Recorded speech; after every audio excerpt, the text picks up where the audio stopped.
Magandang araw po sa lahat ng tagapakinig. Noong taong 2018, nagsimula po akong magtrabaho bilang embalsamador sa isang lumang punerarya sa isang liblib na bayan sa lalawigan ng Quezon. Matayo po pala ang pangalan ko at hindi ko po akalain na ang pagpasok ko po sa trabahong ito ay magiging simula ng isang bangungot na halos kumitil sa buhay ko. Naging embalsamador ako hindi dahil pangarap ko ito. Nawalan po kasi ako ng trabaho sa Maynila at halos wala na po akong pera. May nagrekomenda sa akin ng trabaho sa Quezon sa punerarya ng pamilya ng San Gabriel. Sabi nila, kailangan daw ng karagdagang embalsamador. Libre naman ng tirahan at pagkain at dahil nga po desperado na ako, tinanggap ko ito kaagad. Ang punerarya po ay matatagpuan sa gilid ng isang masukal na daan, mga 3 kilometro mula sa sentro ng bayan. Kulay puti ang gusali, may 2 palapag at halatang luma na. May lumang signage sa harap nito. Ang nakalagay po ay San Gabriel Funeral Services. Malamig ang paligid at hindi dahil sa klima, kundi dahil may kung anong kakaibang lamig sa hangin na parang gumagapang sa balat. Pagdating ko po doon, Sir Jay, sinalubong ako ng may-ari, si Mang Isagani San Gabriel. Matangkad siya, payat at maputla ang balat at parang laging puyat. Kasama niya ang misis niyang si Aling Letty at anak nilang si Jomar na mga nasa 30 anyos na. Tahimik po ang mag-anak at halos hindi ngumingiti, pero mabait naman po sila sa akin noong una. Pinakita po nila sa akin ang kwarto sa likod ng punerarya. Katabi ito ng maliit na kusina at storage room kung saan nakalagay ang mga chemical at gamit para sa embalsamo. Sabi nila, ako daw bahala sa lahat ng bagong bangkay na darating at bibigyan nila ako ng dagdag na bayad kung maganda daw ang trabaho ko. Sa unang linggo po ay wala naman akong napansing kakaiba. Ginagawa ko lang po ang trabaho ko. Nililinis ko ang katawan ng patay, tinatanggal ang dugo, pinapalitan ng formalin at sinisigurado na maayos ang itsura bago ilibing. Minsan nga ay inaabot ako ng hating gabi. Normal lang do yun, sabi ni Mang Isagani. Pero sa ikalawang linggo ko sa trabaho, doon ko po napansin ang mga bagay na hindi normal. May dumating kasi na bangkay ng isang matandang babae. Ayon po sa death certificate, namatay do ito sa atake sa puso. At nang binuksan ko ang katawan para sa pag-eembalsamo, napansin kong wala na ang ilang laman loob. Wala na ang atay, bituka at kahit ang puso. Malinis ang pagkakatanggal at parang eksperto ang gumawa. Akala ko noon, Sir Jay, baka ginawa na ito ng ospital bago dinala sa punerarya. Pero nang tanungin ko po si Mang Isagani, bigla siyang natahimik at sinabing, "Huwag mo nang alamin yun. Trabaho mo lang ay ayusin ang bangkay." Hindi ko na lang po inusisa pa pero nagsimula na akong magduda. Pagkalipas po ng ilang araw, may dumating ulit na bangkay. Isang lalaking na aksidente daw sa motor. At pagkabukas ko sa katawan niya, ganoon ulit. Wala na ang ilang lamang loob. Hindi ko na mabilang kung ilang beses ito nangyari. Kaya naman nagsimula akong magtago ng ilang tala.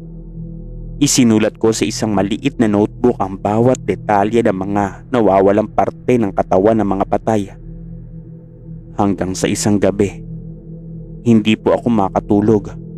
Lumabas ako ng kwarto para uminom po ng tubig. At habang dumadaan ako sa hallway papunta sa kusina, may nadinig akong mahihinang yabag mula sa silong. Akala ko nung una ay tagalang, pero nang sumilip ako sa may hagdan pababa, nakita kong bukas ang pintuan ng basement. Bawal pumasok doon, ayon kay Mang Isagani. Storage lang do iyon ng mga sirang kagamitan. Yun po ang sabi niya sa akin minsan. Pero sa gabing iyon, may kakaibang amoy na galing doon. parang halo ng dugo at panis na karne. Tahimik po akong bumaba.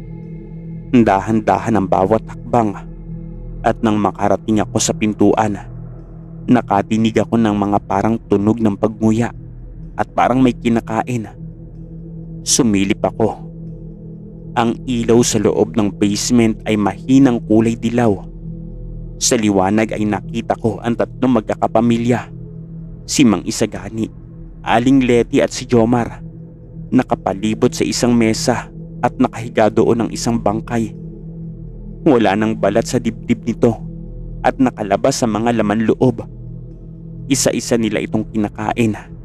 Kinakamay lang nila at para silang mga hayop na sabik na sabik. Napatigil po ako. Parang hindi gumagana ang katawan ko. Parang gusto kong sumigaw pero wala pong boses na lumalabas. Maya-maya ay napatigil si Jomar sa pagkain. Napalingon siya sa direksyon ko at diretso po ang tingin niya sa akin. Tumakbo po ako paakyat pabalik sa kwarto ko. Nagkulong ako at kinandado ko ang pintuan. Halos hindi po ako makahinga sa kaba. At ng madaling araw, may kumatok sa pintuan ko. 3 beses ito. Hindi sila nagsasalita. Hindi rin nila sinubukang buksan. Pero ramdam kong alam nilang nakita ko sila. Kinabukasan, Sir Jay, umakto ako na parang walang nangyari. Bumalik ako sa trabaho ko pero pinaplano ko na ang pagtakas. Wala po akong cellphone dahil tinatago nila sa akin ang gamit ko noong unang linggo daw. Ang sabi pa nga ay para daw makapag-focus ako sa trabaho. Wala din naman kasing signal dun sa lugar na iyon. Pinagkatiwalaan ko lang ang lumang bisikleta sa likod ng punerarya na ginagamit paminsan-minsan sa palengke. Noong gabi, bago po ako tumakas, iniwan ko sa ilalim ng kama ang maliit na notebook na may mga tala tungkol sa mga nawawalang laman loob. Baka sakaling may ibang makahanap noon kung sakaling hindi ako makaligtas. Bandang 12:00 ng gabi, lumabas po ako ng kwarto. Tahimik po ang paligid at gamit ang maliit na flashlight. Tinungo ko ang likod ng punerarya at nandoon pa ang bisikleta. Binuksan ko ang gate at tahimik po ako na lumabas. Pero bago po ako makalayo ay may humarang sa akin. Si Jomar. Sinabi niya na, "Akala mo ba makakatakas ka?" Yan po ang pagkakasabi niya at nakaitim siyang damit at puno ng dugo ang kanyang mga kamay. Sinugod niya ako pero napaiwas po ako. Tinadyakan ko ang tiyan niya at agad na sinakyan ng bisikleta. Narinig ko pa ang sigaw ni Aling Letty sa likod ko at ang yapak ni Mang Isagani na tumatakbo rin papunta sa akin. Pero mabilis ang galaw ko. Wala na akong inisip kundi ang makalabas sa lugar na iyon.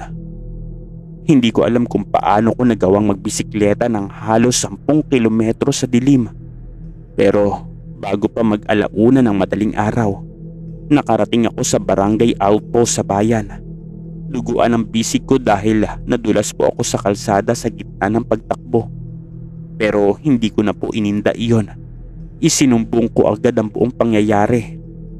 Hindi ako agad pinaniwalaan nila pero nang bumalik ang mga pulis sa punerarya kinabukasan, sarado na ito. Wala na doon ang pamilya San Gabriel. Tulad ng bula, nawala din sila. Wala na rin bangkay sa basement. Walang bakas ng dugo. Malinis ang lugar at parang hindi ito ginamit kailanman. Pero nakita ng mga pulis ang notebook ko sa ilalim ng kama. Isinialang-alang nila ito at dahil may ilang kamag-anak na mga bangkay na nagsabing hindi na ipakita ang katawan ng buo, nagsimula ang mas malalim na investigasyon. Hanggang ngayon, hindi na rin po natagpuan ng pamilya San Gabriel. At ayon sa ilang chismis sa baryo, may nakita daw na pamilyang kamukha nila na lumipat sa isang bayan sa Visayas at nagbukas ng bagong punerarya. Pero walang nakakaalam kung totoo ito. Ako man ay bumalik sa Maynila. Hindi na ako muling pumasok sa ganoong trabaho. Araw-araw kasi ay naaalala ko pa rin ang itsura nila habang kinakain ang laman loob ng patay. Hindi iyon bangungot. Totoo po iyon. Ako mismo ang nakakita. At sa bawat oras na maaalala ko ang gabing iyon, pinapaalahanan ko ang sarili ko. Hindi lahat ng patay ay tahimik. Hindi lahat ng purinarya ay ligtas.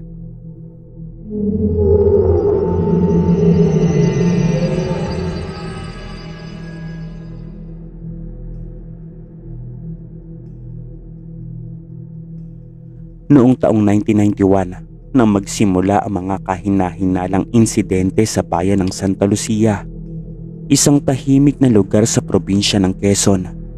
Sa bandang dulo ng baryo, may puneraryang matagal nang nakatayo, ang Santa Lucia Funeral Services. Katabi nito ang isang ilog na palaging pinupuntahan ng mga kabataan para maligo at magtampisaw. Mataas po ang tubig tuwing tag-ulan at madulas ang mga batuhan, pero hindi po naging hadlang para sa mga residente na mamangka, maligo o kahit maglabas sa gilid ng ilog. Si Tomas ay 17 taong gulang noong panahong iyon. Isa siyang simpleng binatilyo na mahilig mangisda at makipaglaro sa tabing ilog. Kasama po ang kanyang matalik na kaibigang si Leo. Magkababata po sila. Magkasama sila sa eskwela at palagi ding sabay maligo sa ilog tuwing hapon. Minsan pa nga, Sir Jay, doon na sila inaabutan ng dilim sa kakatawa at kakalundag mula sa mga bato. Noong 13 ng Hunyo, 1991, isang araw pagkatapos ng pista ng Santa Lucia, isa pong insidenteng hindi kailanman malilimutan ni Tomas ang naganap po noon. Nalunod po si Leo. Biglaan po iyon at walang senyales at walang babala. Nagkataong pong malakas ang agos ng tubig sa ilog dahil sa sunod-sunod na ulan. Pero ayon kay Tomas, hindi sapat ang dahilan na iyon. Sanay naman kasing lumangoy si Leo. Malakas ang katawan nito at kilala sa kanilang grupo bilang pinakamatapang pagdating sa mga paligsahan sa tubig. Para po kasing may humatak sa kanya. Yan ang paulit-ulit na sinasabi ni Tomas sa mga kapitbahay matapos ang insidente. Pero sinasabi ng iba na baka nabigla lang sa lamig o nadulas sa matulis na bato. Hindi naniwala si Tomas at lalong lumalim ang kanyang pagdududa nang mapansin niyang kakaiba ang itsura ng bangkay ni Leo nang ito'y mailibing. Dinala ang bangkay sa Santa Lucia Funeral Services, ang puneraryang matagal nang pinagkakatiwalaan ng mga residente. Ngunit kakaiba si Tomas na napansin sa mga nagtatrabaho doon. Ang mga mata ay laging malamig at ang galaw ay parang laging pinag-aaralan. Lalong naging kahina-hinala para kay Tomas ang amoy ng punerarya. Hindi lang basta formalin o bulaklak na bulok. May kakaibang amoy na parang masangsang na hilaw na karne na may halong asim. Hindi po tumigil si Tomas sa kakaisip. Kaya naman kinabukasan, Sir Jay, bago pa man mailibing si Leo, nagpasa siyang bumalik sa punerarya para palihim na tignan ito. Gabi noon, nagkunwaring naglalakad-lakad lang siya sa labas habang palapit ng palapit sa likod ng gusali. Doon niya nadinig ang mga ungol na parang hindi galing sa tao. Nagkubli siya sa likod ng lumang tricycle na may kalawang na at bahagyang tumataob pa. Sa siwang ng bintana ng punerarya, nasulyapan po niya ang isang tanawin na hinding-hindi niya inaasahan. Nasa loob ang 3 embalsamador at sa gitna ng lamesa ay nakalatag ang katawan ni Leo. Pero hindi ito basta iniimbalsamo. Binubuksan ng tiyan nito. Kinukuha ang laman loob at hindi pangkaraniwan ng kilos ng mga embalsamador. Mabilis, sabay-sabay at ang mga mata nila ay parang hindi normal. Ang isa ay may tila mahahabang kuko na parang hindi gawa ng tao. Ang isa naman po, Sir Jay, habang kumakain ng laman, ay tila may mga balahibong maitim sa kanyang braso. at ang isa ay tumatawa habang inilalabas ang puso ng bangkay at inilalagay ito sa isang garapon. Bigla pong napaatras si Tomas. Muntik na siyang mapaatras sa sako ng buhangin sa tabi ng tricycle. Buti na lamang ay kinagat niya ang labi niya para pigilan ang sarili na mapasigaw. Dahan-dahan siyang umuurong paatras hanggang sa makalayo na siya sa punerarya. Sa sobrang takot niya ay halos hindi na niya alam kung paano siya makakauwi. Ilang araw siyang hindi makatulog. Ayaw niyang paniwalaan ang nakita pero paulit-ulit itong bumabalik sa kanyang isip. Sa bawat pagdilat ng mga mata niya sa gabi, nadidinig niya ang tawa ng embalsamador. Nararamdaman niya ang malamig na hangin mula sa punerarya at naaamoy muli ang amoy ng nabubulok na laman. Sinubukan po niyang magsumbong sa barangay. Sinabi niya ang lahat ng nakita niya, lahat ng naramdaman niya. Pero tinignan lang siya ng kapitan na para bang siya ay baliw. "Tomas, baka masyado ka lang naapektuhan. Natural lang yan, namatayan ka ng kaibigan," ang sabi pa ng kapitan. Nang makitang walang naniniwala sa kanya, tumigil na si Tomas sa pagsasalita. Pero hindi tumigil ang kanyang imbestigasyon. Palihim po siyang nagsimulang magbantay sa punerarya tuwing gabi. May mga pagkakataon pa nga na may dumarating na bangkay.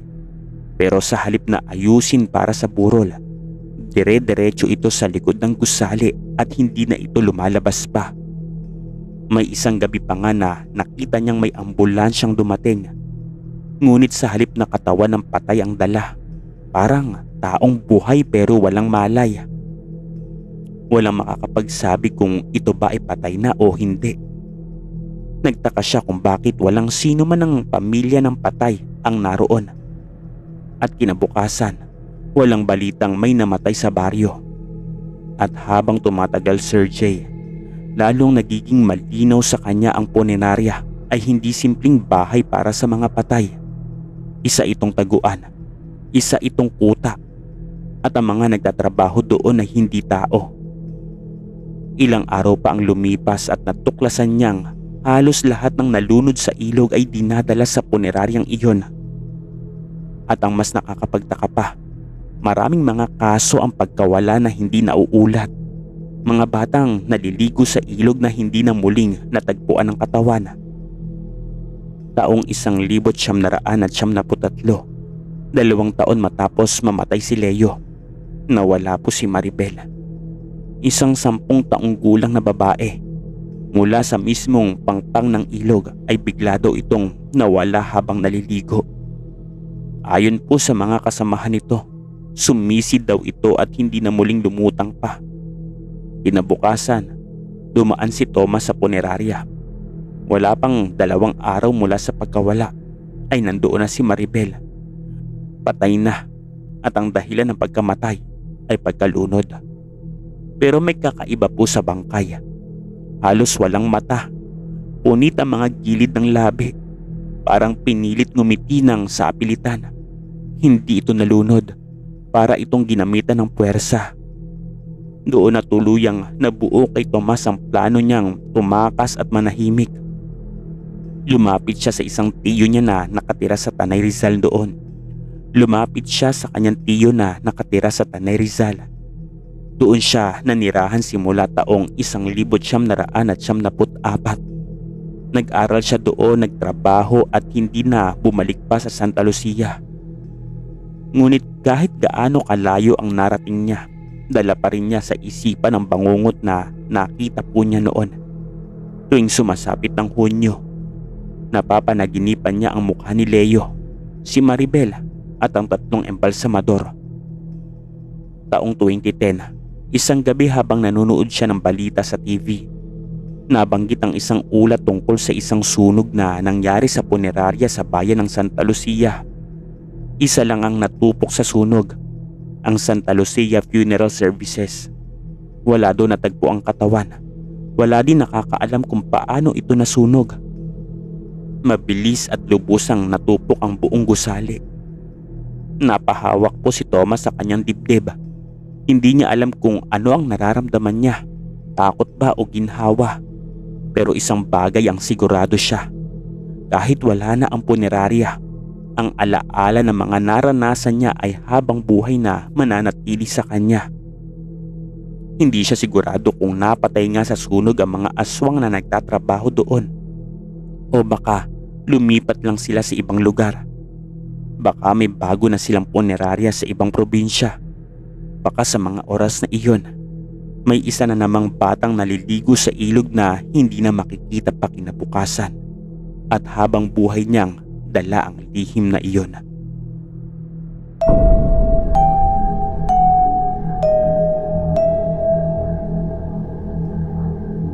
Istorya Tagalog Horror Stories.